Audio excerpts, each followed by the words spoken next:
de la llegada de Néstor Kirchner, que tiene una diferencia importante en relación a los últimos 30 años anteriores, donde parecería haberse recuperado la política de defensa nacional. Bueno, yo estoy al tanto de lo que se está haciendo, así que lo que han pasado en este informe lo conocía y me ha tocado decirle a más de un periodista que levantan por ahí cosas que no son, o dicen decirles que están realmente equivocados, que no estamos tan desarmados, como dicen que se están haciendo las cosas bien. Yo lo que no comparto, y se lo voy a decir porque es algo que lo he manifestado siempre, yo muy franca en mis cosas, yo no creo en las misiones de paz de Naciones Unidas.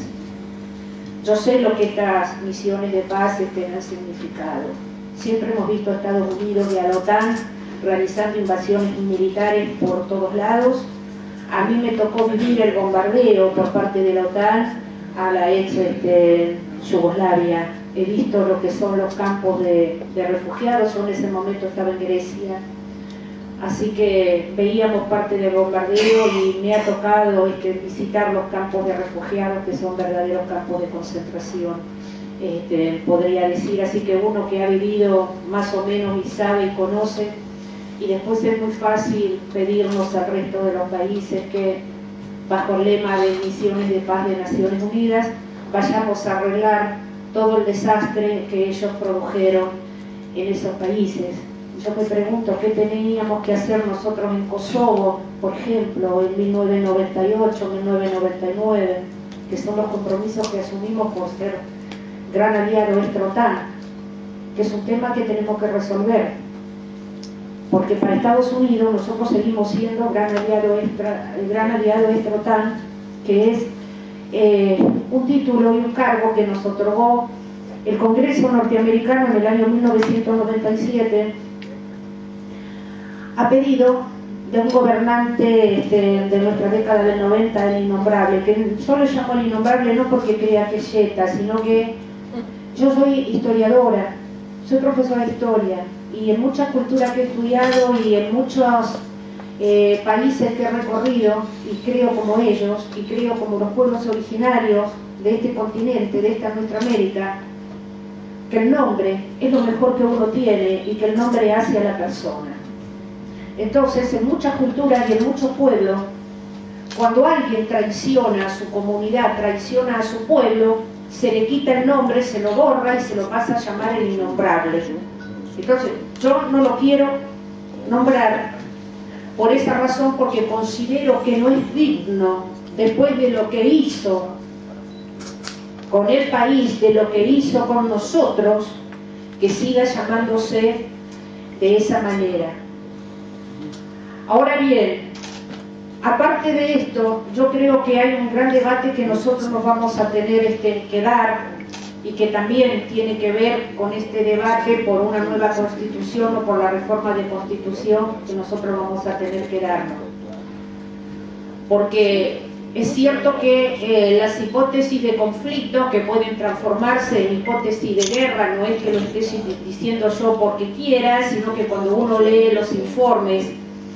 del Departamento de Estado norteamericano, del Departamento de Defensa, del Pentágono, los informes de la OTAN, de la Comunidad Económica Europea, los organismos financieros y económicos internacionales, las corporaciones transnacionales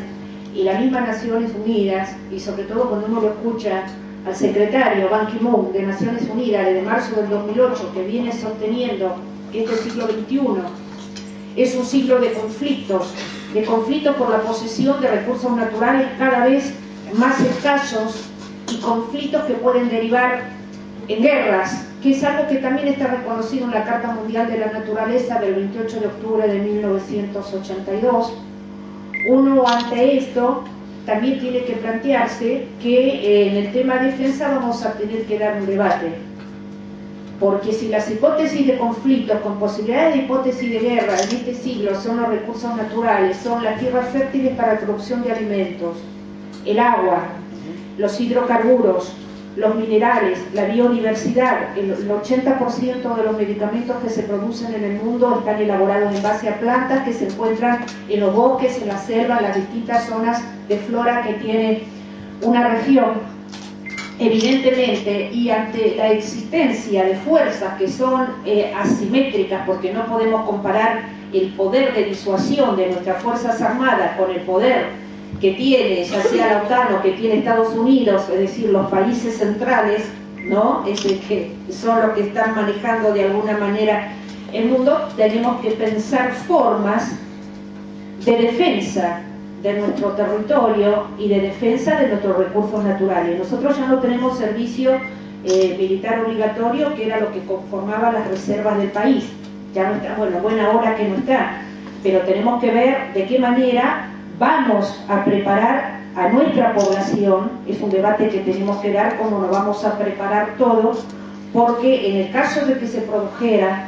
una invasión al país, nuestras Fuerzas Armadas están en capacidad de resistir, pero van a estar en capacidad de resistir hasta cierto punto. En el resto tenemos que pensar nosotros cómo nos organizamos o cómo hacemos. Lo vamos a tener que dar. Nosotros ya no tenemos milicias. Hasta el año 1994 en el país, en las provincias, existían las milicias que podían ser armadas, organizadas por leyes del mismo Congreso de la Nación, que dictaba las leyes, que estaban preparadas justamente para, en caso de invasión, comenzar a repeler o en problemas, pero siguiendo todas las disposiciones que le dictaba el Congreso de la Nación, donde los jefes militares de esas milicias sí eran elegidos por los gobernadores de provincia.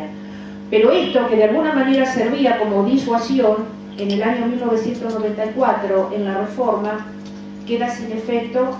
y no es casual, porque de alguna manera, es decir, nos desarman, nos quedamos desarmados. La milicia es equivalente a lo que son las guardias nacionales, por ejemplo, en Estados Unidos o en algunos otros países del mundo, es donde están. Entonces, más allá de todo este avance de recuperación de nuestras Fuerzas Armadas para un sistema democrático, hoy por lo menos yo doy fe que en el caso del Ejército está absolutamente comprometido con el orden democrático, está comprometido con el orden civil. Cuando uno lee el plan del Ejército en el Horizonte 2025, que lo hicieron en el año 2006, está marcado con absoluta claridad lo que marcan, que es hipótesis de conflicto por recursos naturales, con la mirada puesta sobre todo en el acuífero guaraní, que es el cuarto reservorio de agua subterránea del mundo en importancia, que compartimos Argentina, Brasil, Paraguay y Uruguay, donde en este mismo documento queda fijado que ya no hay más enemigo interno, que ya no son enemigos los países hermanos que nos rodean, sino que el enemigo es una potencia extrarregional, que no se menciona en el documento, pero que cuando uno en la intimidad con algunos oficiales y suboficiales en la charla o las cosas que cada uno puede conversar, le dicen que es Estados Unidos o la OTAN, es decir, está muy claro de dónde viene. Entonces ha habido un cambio. Nosotros acompañamos toda esta política con respecto a las Fuerzas Armadas que han venido desarrollando el gobierno nacional desde el año 2003. Sabemos cómo han cambiado los planes de estudios, quiénes son los profesores que están, cómo se los vienen preparando. Sabemos que se está tratando de profesionalizar cada vez más en las Fuerzas Armadas. Sabemos de esta recuperación de producción para la defensa. Sabemos de este sentimiento latinoamericanista de integración, todo el impulso que se le está dando al Consejo Sudamericano de Defensa, al Centro de Estudios Estratégicos para la defensa de UNASUR, cómo trabajamos codo a codo con el resto de los países hermanos. Estamos totalmente de acuerdo, pero creo que también está llegando el momento en que tenemos que decidir, perfecto, tenemos Fuerzas Armadas, pero el pueblo, ¿cómo preparamos a nuestro pueblo? ¿Cómo preparamos a nuestra población para los desafíos que se nos están viniendo? Porque nosotros estamos asistiendo a una escalada que yo llamo imperialista y colonialista en el mundo, que es por el libre acceso y el control de los recursos naturales. A veces cuando hablo mucho se ríe, digo, porque estamos otra vez en un 12 de octubre de 1492. No son los españoles los que están, ya sabemos quiénes están y cómo las corporaciones transnacionales también son una avanzada de esos poderosos y vienen por lo que nosotros tenemos y ellos ya no tienen porque lo depredaron y que necesitan para seguir siendo quienes son. Entonces, vuelvo a repetir, aprovechando en estos debates que estamos, donde sabemos que es necesario una nueva constitución, yo ni siquiera aquí hablo de una reforma, digo que nosotros necesitamos una constitución nueva porque estamos en el año 2012, estamos en el siglo XXI, tenemos una constitución que es del siglo XIX, que ha sido actualizada a veces, pero que no ha sido actualizada como corresponde, teniendo en cuenta los intereses de nuestro pueblo, teniendo en cuenta verdaderamente la independencia, la soberanía, la libertad, la justicia y la igualdad que nosotros queremos, sino que fue digitada de alguna manera desde afuera con la complicidad de poderosos de adentro que han hecho, han cometido unos grandes desaguisados, sobre todo con la reforma de 1994, que tiene en el tema de los recursos naturales ha sido mortal, pero de eso hablaremos después, y creo que en este debate sí vamos a tener que fijarnos, bueno, de qué manera nosotros como pueblo, cada ciudadano, cada ciudadana de este país aprende a defender su casa, su cuadra, su barrio, su lugar de trabajo, su ciudad, su provincia y su nación, por supuesto que mancomunadamente con sus fuerzas armadas, porque ya